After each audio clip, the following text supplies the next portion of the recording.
청취자 여러분 안녕하십니까? 북한의 과거와 현재를 짚어보고 더 나은 미래로 나아가기 위한 방향을 고민해보는 더 나은 조선 시간입니다. 매주 목요일에는 국민통일방송 데일리 NK 이광백 대표와 함께 북한 사회 현안부터 구조적인 문제까지 짚어봅니다. 저는 진행자 조경일입니다. 대표님 안녕하세요. 네, 안녕하세요. 네, 반갑습니다.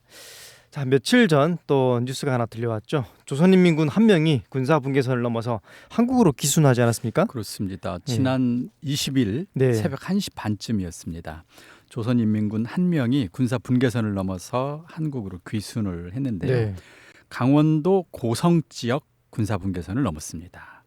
이 군사 분계선은 남과 북을 나누는 경계선이잖아요. 그렇죠. 그래서 남쪽으로 2km, 예. 북쪽으로 2km에서 한 4km 정도 네. 됩니다. 이제 이 여기를 보통 이제 비무장지대로 이제 정해서 남북의 네. 경계로 이렇게 지금 정해 놨는데 지금 이분이 넘어오신 곳은 남북 간 통행로였던 동해선이라고 하는 도로가 있던 곳이었어요. 도로를 타고 온 건 아니고 도로 옆쪽에 네. 이 작은 길이 나 있답니다. 네. 오솔길처럼. 예. 여기를 이동해서 지금 넘어왔다고 오, 하고요. 그렇군요. 올해 초부터 인민군이 이 지역에 지금 지뢰 매설 작업을 해왔었어요. 네. 이게 이제 남북 통로인데 김정은 위원장이 뭐 통일 지우기 하겠다, 뭐 2개 적대국이다 하면서 네. 이제 이쪽 예전에 통로로 쓰던 곳에 막 지뢰 매설하고 이제 네. 이랬던 지역인데 여기로 넘어온 겁니다. 네. 자, 인민군이 군사 분계선을 넘은 것은 2019년 이후에 5년 만이라고 하고요. 네. 군인의 계급은 하사로 알려져 하사. 있습니다. 지금 20대고요. 군복을 입고 있었다고 합니다. 네. 자, 구체적으로 어떤 과정을 통해서 넘어왔는지 또 귀순한 이유는 뭔지 이건 현재는 정확히 밝혀지진 않았습니다. 네. 조사 중에 있다고 합니다. 네. 불과 뭐 겨우 3일 전이니까 뭐 아직 좀 조사가 진행 중이겠죠. 네. 어쨌든 이 군사 분계선에는 지뢰가 매설되어 있지 않습니까? 또 북한에서는 계속 매설하고 있고요. 사실 굉장히 위험한 지역이잖아요. 네네. 근데 이 지뢰밭을 어떻게 피했을까요? 이게 제일 궁금한데 네. 지금 구체적인 탈출 과정이 아직 알려지지 예. 않았기 때문에 사실 정확한 것은 알 수가 없습니다. 네. 다만 이제 전문가들이 추정하기로는 최근 고성 등 국경지대에 지금 지뢰를 수만 개 매설을 한 것으로 네. 이렇게 추정이 돼요. 근데 인민군 하사다. 근데 이 지역을 넘어왔다? 네. 아, 그러면 혹시 이 사람이 이 지뢰 매설 작업에 동원된 군인은 아닐까? 아, 네네. 만약에 작업이 동원됐다면 예. 안전한 길을 어느 정도는 알 수도 그쵸, 있잖아요. 알겠죠. 아, 그렇죠. 네. 여기에 매설했고 여기는 안 예. 매설했고 이런 것들을 어느 정도는 알고 있는 네. 그런 사람이 아닐까 이렇게 지금 현재는 추정이 되고요. 또 북한 지역을 기준으로 서부전선 쪽, 네. 한국 지역을 기준으로 동부전선 쪽 이쪽은 이 북한을 기준으로 이 오른쪽 동부전선 쪽에 네. 비해서는 지뢰 매설 정도라든가 네. 감시 정도가 상대적으로는 약한 것으로 그렇게 분석이 됩니다. 아, 그렇군요. 네, 아무래도 서울 방면이 있는 동부전선 네. 쪽은 지뢰 매설이 훨씬 더 강력할 것으로 보이고요. 강원도 이쪽 방면은 아무래도 좀 덜하다. 이제 그래서 아무래도 가능하지 않았겠느냐 네. 이렇게 추정되고 있습니다. 네, 어쨌든 안전하게 왔다고 하니까 다행입니다. 그렇습니다. 그렇죠. 자, 일단 하사면 그렇게 높은 계급도 아니죠. 어쨌든 이 병사가 군사 분계선을 넘어서 귀순했는데 분명 귀순한 이유가 있을 것 같아요. 자세한 이유는 현재 네. 조사 중이라고 아까 제가 먼저 네. 말씀을 드렸는데요. 지금 보도에 따르면 남한에 와서 한 말들 몇 가지가 지금 보도가 되고 그렇군요. 있는데 한국을 동경에서 넘어왔다 이런 네. 얘기를 했다는 거고요. 예. 또 살기 어려워 내려왔다 이렇게 밝히기도 했다는 네. 겁니다. 이제 폭염 속에 지금 무리한 작업을 지금 비무장지대에서 북한군이 지금 하고 있는 것으로 몇 달 네. 전부터 지금 보도가 됐었잖아요. 그래서 열사병 환자도 속출하고 여러 차례 지뢰가 폭발하면서 예. 다수 사상자가 발생했다. 이런 보도들이 지금 몇 달간 이어졌었어요. 그렇죠. 예. 그래서 이런 것들, 이런 환경 또 이런 상황에 견디지 못하고 또는 불만을 품고 내려온 것이 아닌가 현재는 그렇게 추정이 되는데 네. 구체적인 내용은 조사가 끝나면 아마 드러날 것으로 보입니다. 네, 그렇군요. 그런데 이제 얼마 전에도 북한 주민 한 명이 군사 분계선 쪽을 넘지 않았습니까? 예. 사실은 그렇죠. 8월 8일이니까 그러네요. 한 달도 채 네. 안 된 전에는 주민이 한 명 이번에는 한강 하구 쪽 분계선을 넘어 네. 귀순한 적이 있어요. 당시 한강 하구 쪽은 썰물 때 물이 이렇게 쭉 빠진 상태여서 예. 이 주민이 헤엄친 것도 아니고 그냥 걸어서 넘어왔어요. 당시에. 걸어서요. 네. 예, 한국 서해 쪽에 인천 교동도라는 곳이 있는데 예. 물이 빠지는 바람에 야 터졌는데 그렇군요. 그 위를 그냥 처벅처벅 걸어서 네. 온 것이죠. 이 주민은 개성 근처에 살던 주민으로 알려져 있고요. 네. 또 처음에 한국군이 이제 감시 장비가 그쪽 지역에 있어요. 그래서 네. 누군가가 움직이면 이 감시 장비에 포착이 됩니다. 그렇군요. 그런데 처음에는 이 움직이는 물체가 2개였어요. 네. 그런데 지금 현재 1명이 넘어왔기 때문에 예. 아마 주민 2명이 귀순을 시도하다가 예. 1명은 결국 넘어오지 못한 것이 아니냐 이렇게 추정이 되는데 그렇군요. 어쨌든 네. 지금 지난 8월 8일에도 주민 1명이 이 군사분계선을 넘어왔었습니다. 네, 이 움직임을 감시하는 이 감시 장비에 포착됐던 게 점이 2개였는데 한 명이 왔으니까 한 명은 돌아갔거나 아니면 뭐 그렇죠. 넘어오지 못한 것으로. 실패 사망했거나 그건 확인이 어렵다는 거죠. 네.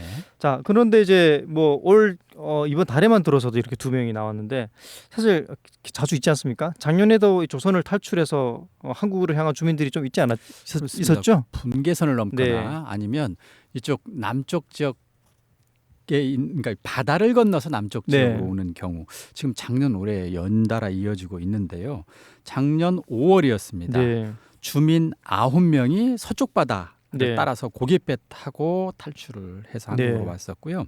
2023년 10월 달에는 강원도 속초 네. 동쪽 약 11km 해상에서 고기잡이를 하던 한국 어선이 있었는데 네. 북한에서 넘어오고 있던 나무 목선을 발견을 해서 네. 경찰에 신고를 해가지고 속초 해양경찰 순찰정에 출동한 적이 있었습니다.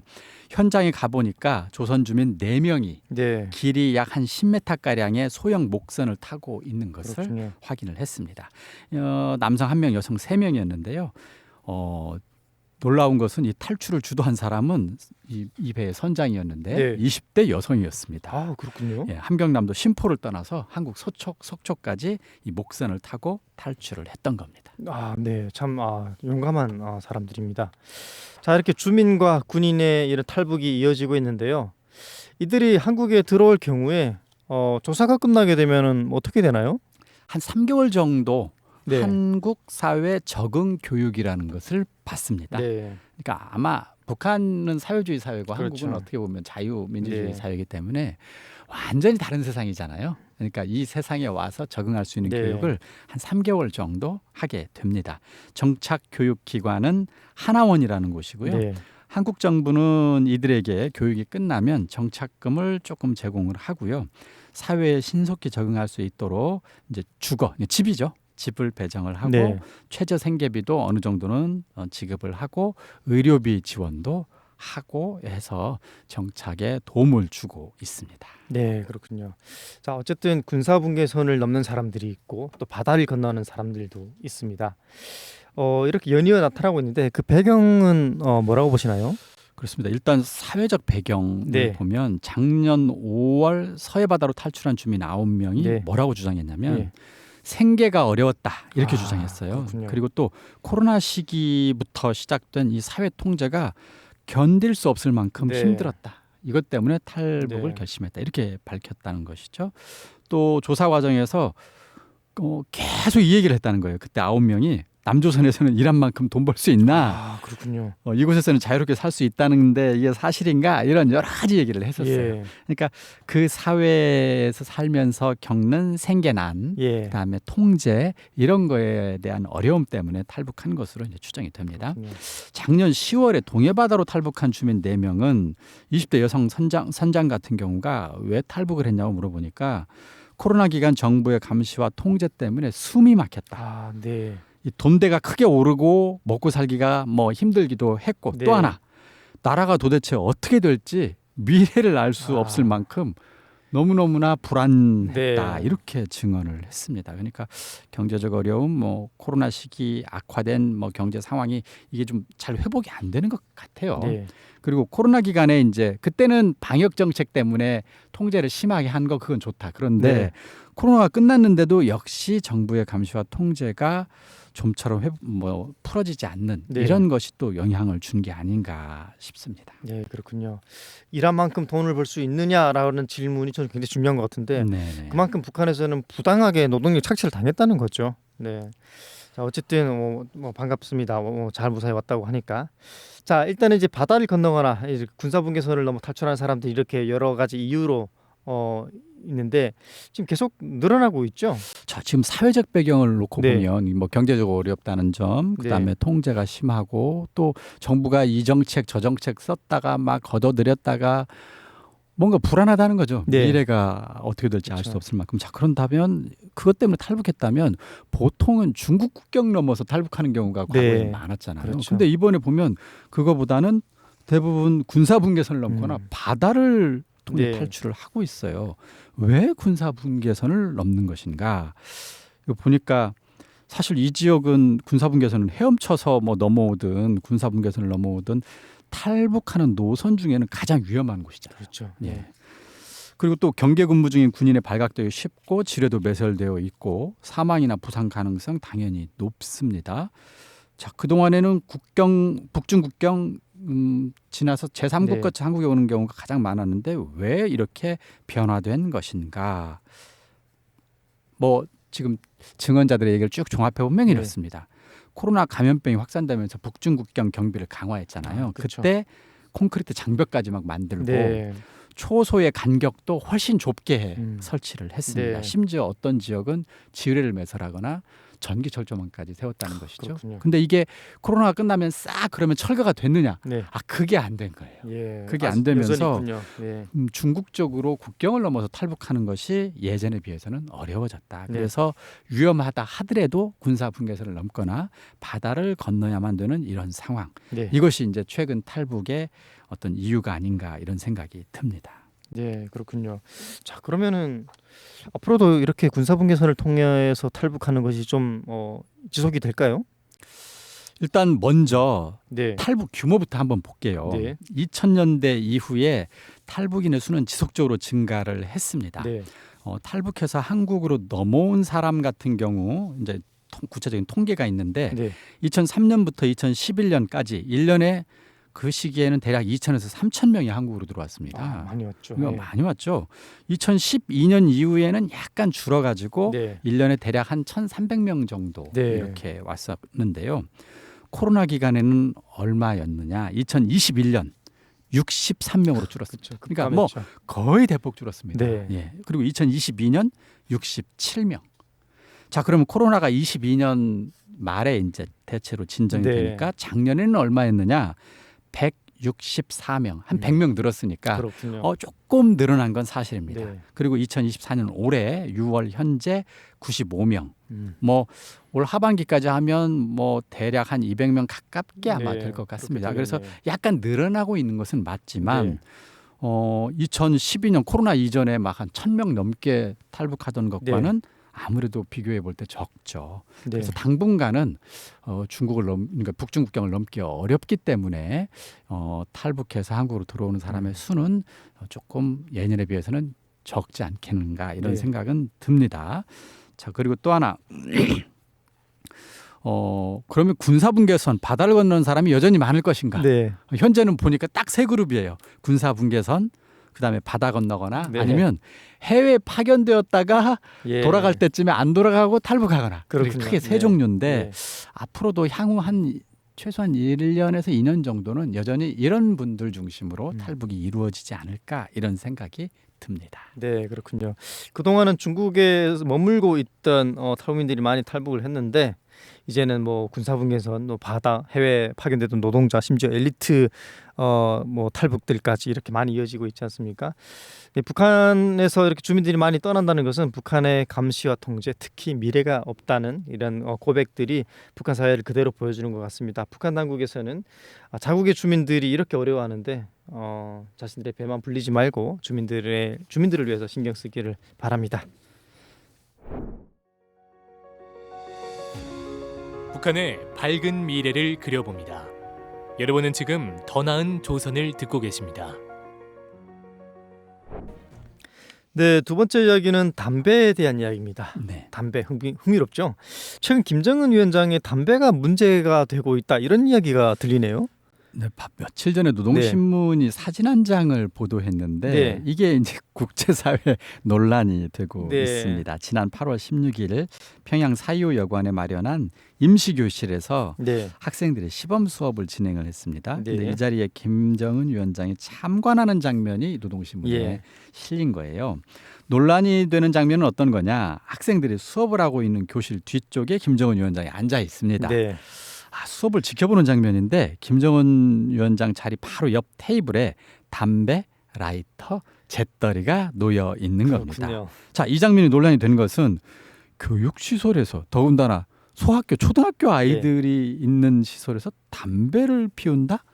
예. 2020년에 북한에서 금연법이 채택됐거든요. 그렇군요. 그런데 금연법이 만들어지고 있는 상황에서 버젓이 최고 지도자가 그것도 아이들 교실에서 담배를 이러면서 이제 국제사회의 예. 흥미거리가 되고 있는 것이죠.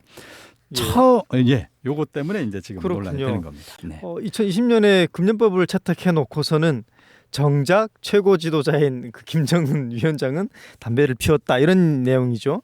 자신 안 지키고 있네요.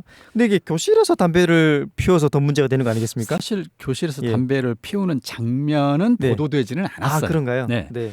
다만 빈 교실로 옮겨서 간부들과 회의를 하는 장면은 예. 보도가 됐거든요. 예. 근데 그때는 손에 역시 담배를 네. 들고 담배 피우는 모습이 카메라에 고스란히 담겼습니다. 자, 김 위원장이 최근 친근한 어버이의 모습을 막 대대적으로 선전하고 있습니다. 예.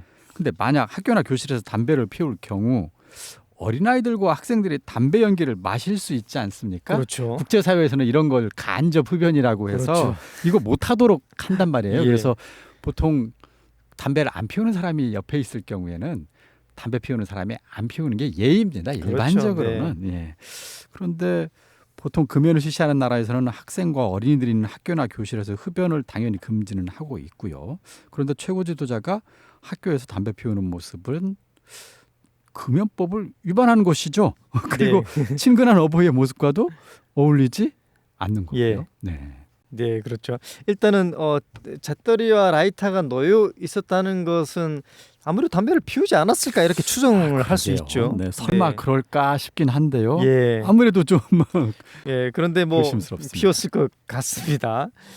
자, 일단은 뭐 북한에서 2020년에 금연법을 제정했다고 하는데 한번 금연법을 한번 들여다보죠. 이 법의 주요 내용은 어떤 것이 있나요? 네, 2020년 12월에 예. 최고인민회의 상임위원회 제14기 11차 전원회의에서 네. 상임위원회 정령으로 채택이 됐습니다. 그렇군요. 조선민주주의 인민공화국 금연법을 채택함에 대하여 네. 전원일치로 채택이 됐는데요. 주요 내용 가운데 들어있는 눈에 띄는 대목은 이런 겁니다. 첫 번째, 의미. 네. 인민들의 생명과 건강 그리고 환경을 보호하는 데서 나서는 중요한 요구다. 네. 자, 이 법을 어기면 인민들의 생명과 건강 네. 그리고 환경을 해를 줄 수 있는 것이죠. 예. 또 금연 운동을 힘있게 벌리는 것은 공화국 정부에 일관된 정책이다. 이렇게 명시가 되어 있습니다. 자, 금연 운동을 힘있게 벌려야 되는 것입니다. 네. 자, 두 번째 금연법의 내용 가운데 담배를 피울 수 없는 장소를 명시했습니다. 장소도 있군요. 네. 자, 여러 가지가 있는데 첫 번째, 혁명 사적관을 비롯한 정치 사상 교양 장소들에서는 안 됩니다. 네. 혁명 전적지, 사적지, 박물관 다 안 됩니다.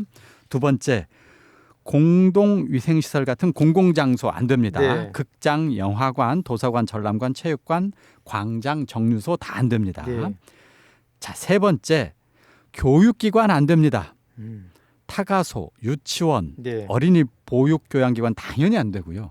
소학교, 중학교, 대학 다 안 됩니다. 자, 그런데 이번 사진에서 볼 때 네. 김정은 위원장은 교육기관, 그것도 소학교 교육기관에서 담배를 그렇군요. 피웠다는 예. 것. 이건 금연법의 명백한 위반이고요. 예. 사실 이번 사진 말고 과거 이전에도 여러 차례 담배 피우는 장면이 많이 보도가 됐는데 유치원에서 피우는 장면도 보도가 된 적이 있어요. 예, 이거 본것 명백한 같습니다. 위반이죠.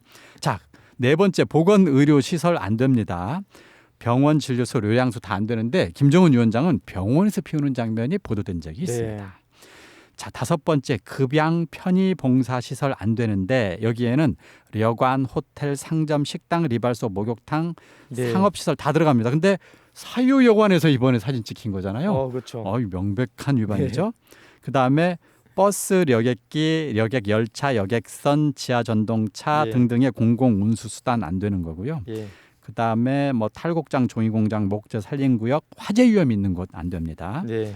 그리고 연유 판매소, 창고, 가스 공급소, 같은 폭발 위험이 있는 장소 안 되는데 김정은 위원장은 심지어 미사일 발사 시험장에서도 여러 차례 피웠어요. 시도 때도 없죠. 네, 그밖에 기관 기업소 단체가 네. 자체로 정한 장소 안 되는 것으로 돼 있는데 어쨌든 이런 금연법의 취지에 비춰 볼 때 이번 김정은 위원장의 사진은 사실은 명백하게 금연법 위반이라고 봐야 되겠고요. 특히 아까 그 의미나 취지를 놓고 볼 때 공화국 정부 일관된 정책이잖아요. 예, 그렇죠. 그러면 최고 지도자가 나서서 이 정책을 선전하고 오히려 주민들이 따라 배울 수 있게 해야 되는데 모범을 보여야죠. 지금 예. 반대로 하고 있네요. 예. 네, 이 점이 눈에 띕니다. 예, 일단 북한의 금연법을 살펴봤는데요. 비교적 구체적으로 담배를 피워서는 안 되는 장소들을 나열하고 있는데요. 네네. 그 법의 의미가 공화국 인민들의 건강을 위해서라고도 하는데 사실 담배 때문에 죽는 사람보다 배고파서 죽는 사람이 더 많지 않습니까? 북한은. 네네. 네, 이런 것들을 보면은 참 아쉽다라는 생각이 듭니다. 자, 어쨌든 이 김정은 위원장이 이 어린이 보육기관이나 이런 교육시설에서 담배를 피울 수 없게 했는데 정작 본인 거기서 이제 피웠으니까 법을 위반한 것으로 해석을 할 수 있습니다. 법을 위반한 네. 것은 보통 이제 범법자, 예. 범죄자, 네, 뭐 등등등의 이름으로 부르죠. 예, 그러면 뭐 처벌 받아야 되는 거 아닙니까? 당연히 처벌을 네. 받아야 되겠죠. 어떻습니까? 자, 그러면 그러한 행동을 어겼을 때 예. 어떤 처벌을 내리느냐? 예. 가장 많은 게 벌금이었습니다. 벌금. 네. 자, 벌금 부과상 국민이 평양시를 비롯한 도시, 군 소재지의 거리나 네. 공공장소에서 담배를 피우면서 다니거나 네. 담배 꽁초를 버렸을 경우 네. 벌금 부과됩니다. 그렇군요. 네. 자, 흡연 금지 장소. 네. 이 김 위원장에 해당됩니다. 그렇군요. 예. 담배를 피웠을 경우 벌금이 부과됩니다. 자, 미성년과 학생에게 담배를 판매한 경우도 부과가 되는데 그렇군요. 네. 뭐 이번 지금 김 위원장 같은 경우는 미성년인 학생에게 담배를 네. 뭐 판매한 것은 아니죠. 그러니까 네, 여기에 그렇죠. 해당되는 건 아닌데 흡연 금지 장소 또는 단위에서 피웠다는 점에서 예. 명백한 범법 행위로 보이고요. 네. 벌금 부과되겠습니다. 네. 자, 얼마를 내야 될지는 모르겠는데 네. 어쨌든 해당 단위의 기관에서는 예. 김 위원장에게 벌금형 처벌을 내려야 될 것으로 보입니다. 자, 또 북한에서는 매년 5월 31일이 되면 이날이 세계 금연의 날이거든요. 그렇군요. 금연 선전을 대대적으로 진행합니다. 네. 그래서 주민들에게 금연을 지금 독려하고 예. 있습니다. 자, 그런데 김 위원장은 당연히 정부의 최고 지도자잖아요. 국무위원장. 그리고 당의 총비서잖아요. 네, 책임비서죠. 그렇죠. 자, 그렇다면 각종 공개 활동에서 당연히 정부 정책 금연 선전해야 되고 그렇죠. 주민들을 독려해야 되잖아요. 네. 그런데 담배를 손에서 놓지 않고 있습니다. 음. 노동신문이나 TV에 그 모습이 그대로 나오고 있습니다. 자, 이번에는 물론 학교 뒷자리에서 담배 네. 피우는 장면이 나왔지만 심지어 현지지도 갈 때 재떨이를 옆에 반드시 놓고 거기에 네. 이제 담배 라이터 이렇게 네. 있는데 딸 주애가 김 위원장 이렇게 담배 피울 때 불을 붙여주는 성냥갑을 들고 있는 장면도 있었고요. 그렇군요. 몇 년 전에 중국에 출장을 갔었는데 이때는 김여정 부부장이 재떨이를 손에 딱 들고 맞습니다. 김 위원장 네. 옆에서 담배 꽁초 또는 예. 재를 이렇게 받는 장면이 그렇죠. 마치 시중을 카메라에 들듯이. 비치기도 예. 했어요. 그리고 또 얼마 전에 예. 신의주 물난리 났을 때 네. 물에 잠긴 도시 위를 고무보트 타고 달린 적이 있었습니다. 네. 이때 김 위원장이 보트 위에 재떨이와 담배 성냥을 놓고 보트를 타고 달린 적도 있습니다. 네. 자, 정부의 정책이나 법을 최고 지도자가 버젓이 무시하거나 어기는 행동, 예. 네. 그리고 금연 선전을 하거나 주민들을 독려해야 되는 상황에서 오히려 담배 피우는 것을 장려하는 이와 같은 행동. 이게 법과 원칙에 따라 운영되는 민주국가에서는 찾아볼 수 없는 그렇죠. 후진국가의 또는 독재국가의 증거들인데 네. 이게 지금 조선과 김 위원장의 모습에서는 심심치 않게 보이고 있습니다. 네, 그렇군요. 김정은 위원장이 나오는 사진들을 보면 항상 담배를 이렇게 딱 손에 들고 있거나 아니면 입에 이제 물고 있는데 북한에서는 담배를 많이 피우는 사람을 이렇게 말합니다. 담배 찌골이라고. 그렇군요. 예. 담배를 너무 많이 피우는 거죠. 국가의 정책의 모범이 되어야 하는 사람들은 공무원들이고 더 나아가서는 지도자겠죠. 그런데 김정은 위원장은 자신이 앞장서서 이렇게 법을 어기는 모습을 이렇게 공공연하게 보여주고 있으니까 주민들이 이 모습을 다 볼 거 아니에요. 그리고 생각을 할 겁니다. 네. 김 위원장 몸무게가 지금 140kg 정도로 추정이 되고 그렇군요. 있습니다. 그래서 건강이 굉장히 심각한 네. 상황일 텐데 담배는 아마 특히 고도 비만, 그렇죠. 심장병 있는 사람한테 가장 안 좋은 걸 예. 텐데 버젓이 지금 담배를 피우고 있습니다. 제 생각에는 김 위원장은 지금 담배 피우는 모범을 보이는 게 아니라 예. 담배를 얼른 끊어서 예. 담배 끊기 이제 금연의 모범을 당연히 보여야 되겠고요. 지금 살 찌우는 게 중요한 게 아니라 살을 빼는 데 앞장을 그렇죠. 서서 예. 자기 건강 관리도 좀 했으면 좋겠는데 어쨌든 금연법을 가진 나라의 지도자로서는 어울리지 않습니다. 참고로 예. 한국 같은 경우 물론 담배 피우는 사람이 있죠. 예. 2022년 기준으로 한국의 흡연율은 한 17.7% 정도입니다. 그렇군요. 네. 자, 북한은 2020년 기준으로 이제 남성 흡연율만 보면 네. 36.8% 정도입니다. 예. 물론 2006년에 54.8%에 비해서는 정말 많이 줄었어요. 그렇군요. 네. 자, 대폭적으로 지금 크게 감소하고 있으니까 그러나 세계 기준이 20% 내외니까 네. 좀 더 줄여야 됩니다. 예. 예, 김정은 위원장이 앞장서 주시길 바랍니다. 네, 그렇군요. 북한에서는 외화벌이 수단으로 또 담배를 많이 하고 있지 않습니까? 네네. 예. 어쨌든 나라에서는 금연을 홍보하고 있는데 지도자는 또 그 반대의 모습을 보여주니까 민들이 최고 지도자를 보면서 어떤 생각을 하게 될지 김정은 위원장 본인부터 스스로 생각해 보기를 바랍니다. 네, 오늘은 군사분계선을 넘어서 탈출한 인민군과 또 김정은 위원장의 금연법 위반에 대해서 살펴봤습니다. 대표님, 오늘도 감사합니다. 네, 감사합니다.